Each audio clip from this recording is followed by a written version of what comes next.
आजकल एक ऐसा समय आ गया है कि हर व्यक्ति एक दूसरे व्यक्ति से आगे निकलने की चाहत रखता है और इसके लिए वो कुछ भी करने को तैयार है। इस भागदौड़ भरी जिंदगी में वो व्यक्ति पीछे रह जाता जो ज़्यादा कॉन्फिडेंट नहीं रहता। ऐसे लोग जो अपनी बातों को कहने से कतराते हैं। कहने का मतलब है कि लोग आज आपको नहीं पहचान रहे हैं, आपकी इज्जत नहीं कर रहे हैं, तो आपके बहुत चांस है कि आप इस दौड़ से बहुत जल्दी बाहर हो जाएंगे। फॉर एग्जाम्पल, आपने बहुत बार देखा होगा कि आपके दोस्त आपके पास खड़े होकर भी आपकी बातों पर ध्यान नहीं देते हैं, आपको इग्नोर करते हैं। आप चाहे कुछ भी क्यों ना बोल रहे हो, आपकी बातों को वो इग्नोर कर देते हैं। इसका मतलब है कि आपको अपने अंदर कुछ ऐसा बदलाव लाने की ज़रूरत है जिससे लोग आपकी बातों को सुने, आपकी इज्जत करें, आपकी वैल्यू को समझे, आपको ध्यान से सुने और आपको इग्नोर ना करें। लेकिन सवाल वही है कि आखिर हम ऐसा क्या करें जिससे लोग हमारी वैल्यू को समझे, हमें इम्पोर्टेंस दे। हम आज इस वीडियो में जानेंगे ऐसे साइकोलॉजी ट्रिक या ऐसे तरीकों के बारे में जिसे अगर आपने अपनी लाइफ में इम्प्लीमेंट कर दिया तो लोग आपको झुककर सलाम करेंगे। मेरा मतलब है लोग आपको सीरियसली लेना शुरू कर देंगे, आपकी वैल्यू तो करेंगे ही, साथ ही आपको ध्यान से सुनना भी शुरू कर देंगे। इसलिए अगर आपने इस वीडियो को यहाँ तक देख लिया है तो इसे पूरा जरूर देखें, यह वीडियो आपकी लाइफ बदल देगा। नंबर 1, अपने काम को कम मत समझो। हम पहली गलती यही करते हैं, हम दूसरों से अपने आप को कम समझने लगते हैं और अक्सर दूसरों से अपना कंपैरिजन करके अपनी वैल्यू खुद ही कम कर देते हैं। नतीजा यह होता है कि बहुत ज़्यादा नेगेटिविटी हमारे अंदर बढ़ जाती है। इसकी वजह से हम पूरे समय तनाव फील करते हैं। कितना बुरा लगता है ऐसी स्थिति में खुद को देखना जहाँ हमसे कोई बेहतर नजर आए। इस तरह के नेगेटिव एटीट्यूड से जितना हो सके उतना दूर रहें। ऐसी स्थिति से बचने के लिए दूसरों से कंपैरिजन करने की जगह अपने आप पर फोकस करना चाहिए और आप अपनी लाइफ में ग्रो कैसे कर सकते हैं, कैसे आगे बढ़ सकते हैं, इसके बारे में सोचना चाहिए। अपने अंदर के टैलेंट, पावर और वीकनेस पर ध्यान दीजिए। इस तरह से हम दूसरों से अपने आप ही आगे निकल जाते हैं। नंबर 2, मना करना सीखें। हम कोई कठपुतली नहीं है जो लोगों की हर बात पर हाँ जी करते रहें। तुम एक अलग इंसान हो, तुम्हारे अलग सपने हैं तो तुम्हारे सिद्धांत भी अलग ही होंगे, तुम्हारी मंजिल भी अलग है तो तुम्हारा रास्ता भी अलग ही होगा। और अगर कोई चीज़ तुम्हें पसंद नहीं है तो यह जरूरी नहीं है कि जो तरीका दूसरों के लिए काम कर रहा है तुम्हारे लिए भी काम करे। अगर तुम भी औरों के तरीकों को इस्तेमाल करोगे तो औरों की तरह ही बन जाओगे। तुम इस दुनिया के सबसे अलग इंसान हो, तुम्हारे जैसा और कोई नहीं है। इसलिए तुम्हें मना करने का पूरा हक है और अपनी बात रखने का पूरा हक है। हर उस काम को ना करने का हक है जो तुम्हारे सपनों और लक्ष्यों के लिए ठीक नहीं है। इसलिए मना करना सीखो, जहाँ जरूरत हो वहाँ मना करना सीखो, क्योंकि मना करके तुम कुछ समय के लिए तो दूसरों की नज़रों में बुरा बन सकते हो, लेकिन आने वाले समय में खुद की नज़रों में कभी गलत नहीं बनोगे। ज़्यादातर लोग तो जीवन में सिर्फ इस डर से कुछ नहीं कर पाते कि लोग क्या कहेंगे। अगर असफल हो गया तो लोग मुझ पर हंस लेंगे।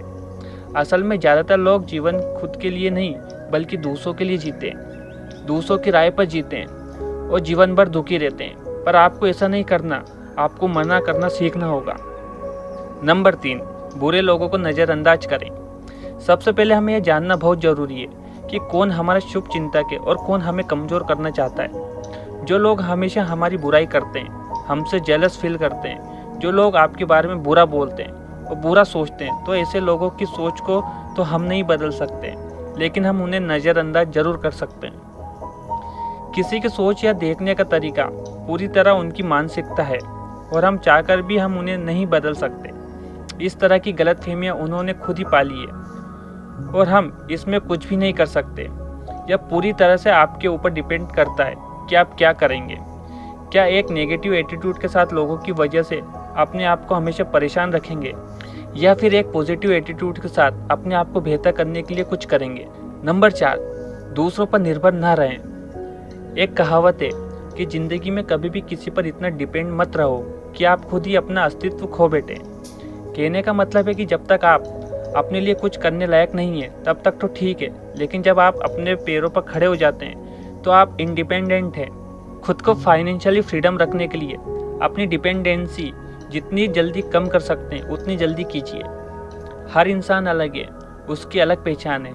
बिना खुद की पहचान के किसी का भी कुछ वजूद नहीं है, कोई वैल्यू नहीं है। जब हम दूसरों पर डिपेंड होते हैं, चाहे फाइनेंशियली या इमोशनली, तो हम अपनी पावर्स नहीं जान पाते। और जब हम फाइनेंशियली फ्री हो जाते हैं तो सोसाइटी में हमारी इज्जत भी बढ़ जाती है। क्योंकि लोग हमें वैल्यू करने लगते हैं। इसलिए हमारा एटीट्यूड खुद को वैल्यू करने वाला और दूसरों को यह प्रूव कराने वाला होना चाहिए कि आपकी पहचान क्या है।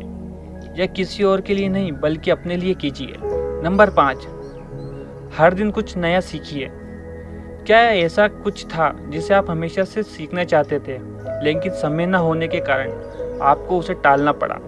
हर बार खुद को ढील देने और खुद को दुनिया के सभी बहाने देने के बजाय हर दिन 1 घंटा सीखने और खुद को बेहतर बनाने के लिए समर्पित करने का प्रयास करें। यह तो बताने की ज़रूरत ही नहीं है कि जब भी हम कुछ नया हासिल करते हैं तो हमें बहुत अच्छा लगता है। अपने आप को हमेशा अपडेट करते रहें। आप जितना दुनिया के साथ चलोगे उतना ही आगे बढ़ोगे। अपनी फील्ड में सबसे आगे रहने की कोशिश करें। अपने फील्ड के बादशाह बन जाओ। आप चाहे तो कोई नई बुक पढ़ सकते हो या कोई ऐसी स्किल सीख सकते हो जो आपको आने वाले समय में फ़ायदा दे। आप जितना सीखोगे उतने आप स्मार्ट बनते चले जाओगे। नंबर 6, बोलो कम सुनो ज़्यादा। हमारे पास 2 कान और 1 मुंह है। ऐसा इसलिए ताकि हम सुने ज़्यादा और बोले कम, क्योंकि सुनने वाले कभी नुकसान में नहीं रहते। सुनने वाले को हमेशा कुछ ना कुछ सीखने को ही मिलता है। कम बोलने का मतलब है ऊर्जा का कम बर्बाद होना। जो व्यक्ति कम बोलता है उसके अंदर गहराई से सोचने की क्षमता बहुत ज़्यादा होती है। जब व्यक्ति कम बोलता है तो वह अपने भीतर से जुड़ा रहता है। उसके भीतर के विचार इतने ताकतवर होते हैं जो किसी भी मंजिल को पाने के लिए आपको शक्ति देते हैं। दोस्तों, ये रहे 6 तरीके अपनी लाइफ को चेंज करने के लिए। मैं उम्मीद करता हूँ आपको ये वीडियो अच्छा लगा होगा। वीडियो अच्छा लगा है तो अपने दोस्तों के साथ जरूर शेयर करें। साथ ही चैनल पर नए हैं तो चैनल को सब्सक्राइब करना ना भूलें। धन्यवाद।